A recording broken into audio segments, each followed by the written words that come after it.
My eating disorder started in 8th grade, but my self-esteem was a struggle much, much earlier, and my perfectionist tendencies were very, very high.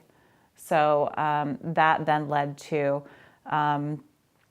eating disorder behavior starting in 8th grade, where I just decided one day that I really did not like myself, and I was going to do what I could to change how I was. And my first attempt at that was to physically change my body. And then over time, it became very obvious that this was now a new lifestyle choice that I was making.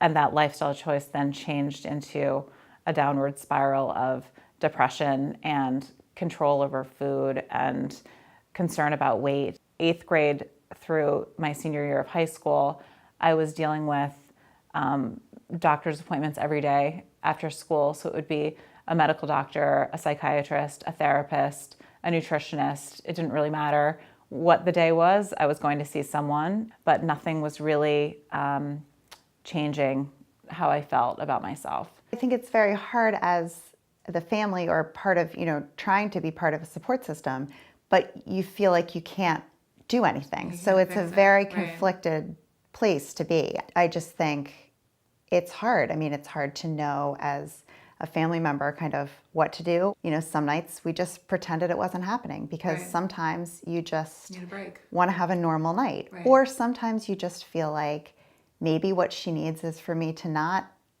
harangue her about eating or not, beg her to take 3 more bites of toast or whatever and just let her be. Maybe that'll make her feel better. So it's a tough place to be. When I was on Christmas vacation my senior year of high school, I just started to feel like I was having a complete emotional and psychiatric break of sorts. And the next day I told my mom that I needed to call my therapist and we needed to go meet her and we needed to talk about an inpatient. When you get to a place like Renfrew and you see that they're safe and they can go through whatever they need to go through to get better, that I think is just such a relief and such like kind of a weight off the shoulders of the support, the family support. So that was definitely, I remember that a palpable feeling of like, she's going to be okay here.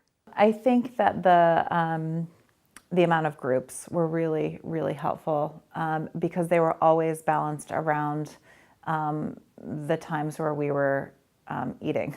I think having that immediate support afterwards was really critical. There's a lot of talk about community and support, not just from the medical staff and the therapists, but the other women in treatment, and we're all kind of reeling in like how difficult this is.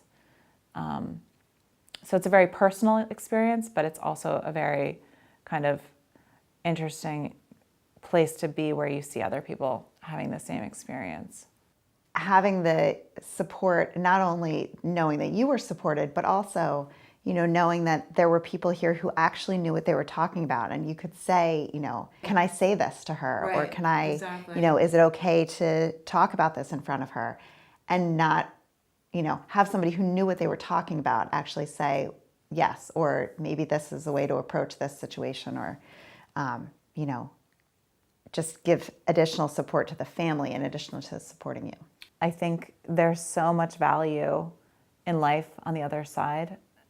There's so many things that you could be doing that are so much more fulfilling, and there are so many things that you could be enjoying, and there's so much happiness in life that you can't even begin to think about if you're so consumed with the eating disorder and the depression and anxiety and all of the things that go with it. Looking at, where she was just 20 years ago, it's amazing.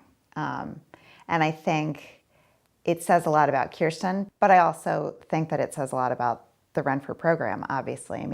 We say in our house more than a few times that it saved her life.